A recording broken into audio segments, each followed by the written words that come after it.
And I think today we can start talking about from early stages, that's from colostrum management all the way through to the finished product. And obviously Rachel will put her input. What happens in one farm, we always say this is different than another farm. So, you know, your systems can tailor-made to the number of calves, the breeds of calves, etc. So I think we'll start off about colostrum. Okay, Rachel, so on your farm here now in Cheshire, are you all year round calving or spring calving? Yeah, so we're all year round calving. All year in calving. So, and then roughly number of calves per month do you have coming in? It depends.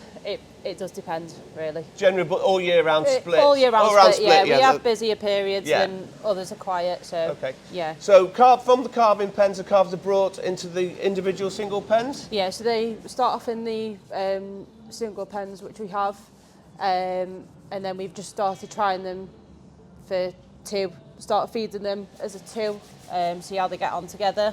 Yeah. And then they will move on into a pen of 10. And you feed with teat feeders? Yeah, so we have teat feeders. So we start off generally on like a bottle. So they'll be bottle fed. And then we've got single feeders, so they can start feeding themselves. Then make sure they're drinking properly, and then they can start mixing with other calves when we're happy with them. Perfect, perfect. And on your colostrum from your mother, so you told me before that you take the calves off the cow straight away? Yeah. And then you harvest that colostrum from the mother? Yeah. And do you test that colostrum? Yeah, so we test that colostrum, obviously make sure that it's good enough. Yeah. And then that's then given to the calves then. This is a really good point, and a lot of it, we sell reflactometers. So as Rachel said, it's really important to have good quality colostrum. And generally, heifer colostrum, so your heifers new into the herd have got weaker colostrum because they haven't built the immunities up from the herd. So your best colostrum is your second and third calvers onwards. They've got immunity from the herd, which they'll pass on to the calf. What I would suggest for everybody is to use a reflectometer. And all you have to do is take a little drop of milk off the fresh colostrum within the first 4 hours, if possible, put it onto the little scale, put the flap down, and then just look through the sights. And if it's over 22%, it's got a scale on there from 0 to 100. If it's over 22%, it's really good colostrum. If it's over 22% on the scale, it may need a top up or discard that colostrum. But usually your heifer colostrum will be lower than the 22%. So we say a good colostrum substitute to be added to that really helps the calves in the first stage. But again, really piece of equipment. The 60, 70 quid doesn't cost much, but it's a really useful piece of equipment.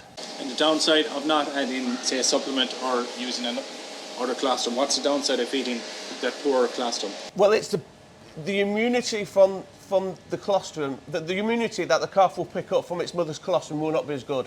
So the colostrum kind of works on a sliding scale. So once a calf has a colostrum, and the colostrum is at its most benefits within the first 6 hours of birth. So we want to get at least 10% of body weight of colostrum into the calf. So if your calf is 45 kilos, you want to try and get 4 litres of milk. 45 kilos, you want to get 4 to 4.5 litres of colostrum into that calf as soon as you can. Then you see all the hemoglobins in there and all the immunity from the mother will go to the calf, and it's on a scale for about a month. It's got a really good cover of immunity, which will improve calf health. And we can see calves that haven't had proper colostrum, you can see them later on in life, later on in their rearing period, they won't look as good. So colostrum is the number one thing. It is really hard on block calving herds, and it's a problem that a lot of your guys will probably come across, is having time to do this, but it's well beneficial. You'll end up having better health calves, better growth rates. So really important part of the job. In terms of the supplement that's there to boost what's there?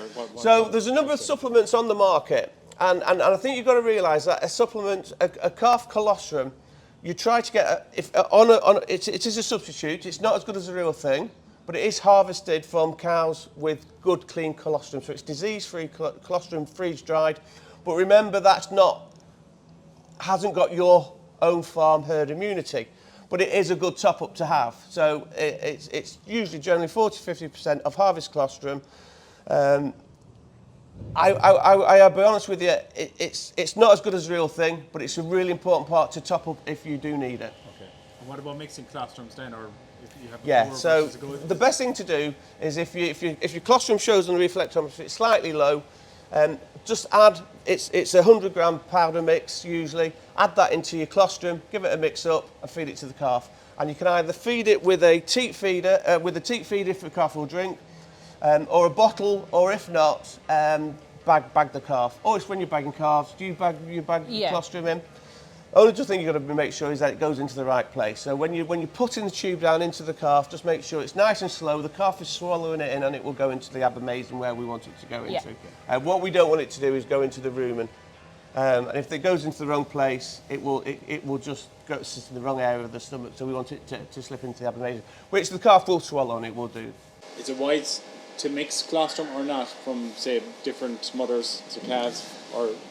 Pooling colostrum is fine, you can do it, but it should be pasteurised if you can. Just because you've got to be careful of any Johne's disease possible or any other bugs getting into the milk. So we would advise if you're pooling your colostrum, make sure it's from your clean cows and it's pasteurised first. Yeah, fair enough. Okay. Great. So we might have a look maybe at some of the facilities here. Yeah. So what we like about Steve and Rachel's farm is what they've got here is what we call the mixing room, the kitchen. So in a calf shed, this is right opposite the calf shed, so it's really handy. But what we're trying to do is keep that area where the calves are really nice and dry. So we've got an area in here which we can mix the calf milk. So Rachel, how do you just go about it in the morning? You've got your hot water and everything? So obviously we've got our hot cold water, mix our milk powder, make sure we're checking the temperature of it, that it's at the right temperature, and obviously just feed it out there. Brilliant. Temperature is really important. You get your best out of your milk replacer by feeding it at body temperature. We get the question asked all the time, can we feed it cold? Yes, you can. But you've got to imagine then that calf has got to warm that milk up in its abamazon to get the feed value out of it. And it takes so many megajoules of energy to warm that milk up so it can digest and what's it. So you're actually losing growth rates a little bit. So we do say feed at body temperature if you can. If you can't, you're struggling a little bit, you can feed a little bit lower, but try and make it the same temperature every day. So if you can only feed at 30, make sure it's 30 every day. Calves don't like change. They like a routine. They like everything to be the same. What I do like about here is that we've got a feeding board, Rachel. Just explain this if you could. So obviously we've got the different pens, the different sections. So this is just to understand obviously how many litres there to have per pen. And then obviously we've got the single pens there. So the small C's in the boxes, that's just to tell you which calves are still on colostrum. And then obviously we've got the medication section, and then just a few symptoms really if anyone's unsure. That's fantastic. Every farm should have a whiteboard like this where you can put your calves down, put things to look out for. You've got to also be careful that on a weekend, maybe you're not in at a weekend, so and you've got somebody else feeding. That's it. And also keeping the same mixing rate. So fantastic thing to have.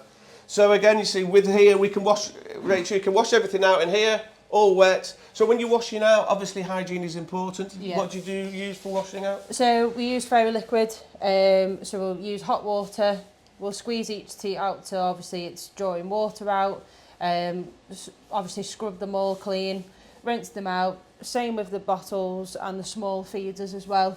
Just make sure that everything's clean. That's brilliant, and it's a good point you made. So for when you're washing out, what you're trying to do with milk and milk replacer, you get a sediment of fat left in the, what is it? And what it's because milk powder's got a certain amount of fat in it. Okay, so that fat breaks down when you mix it in hot water. That's why it's better to feed at body temperature. It's designed to break down into the liquid at above 30 degrees. Well, what we'll do, we'll leave a slight skim on the what is it after. So hot soapy water is the best thing to clean it out, and then rinse out afterwards. Just be careful. Some people say to me about cleaning out with hypochlorite, a tank cleaner. Just be really careful, because two things, it will damage the teats. Okay, the teats won't last as long because it's quite abrasive.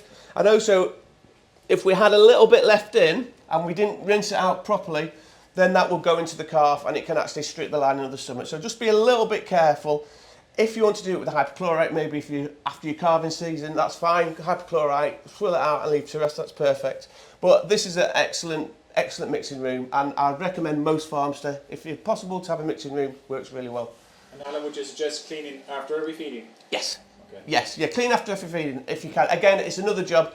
But you go onto some farms and they clean once a week maybe, you'll get a build-up of fat, residue, it will layer after layer after layer. It's an ideal breeding ground for salmonella. Okay. So definitely, I know it's another job, but it's one of the most important jobs. Hygiene, sometimes we forget hygiene on farms with calves. And remember, your calves, they may be a big, strong Belgian blue, you know, at 55, 60 kilos, but it's still a baby. So you've got to be careful. Make sure hygiene is number one on your list to keep everything clean.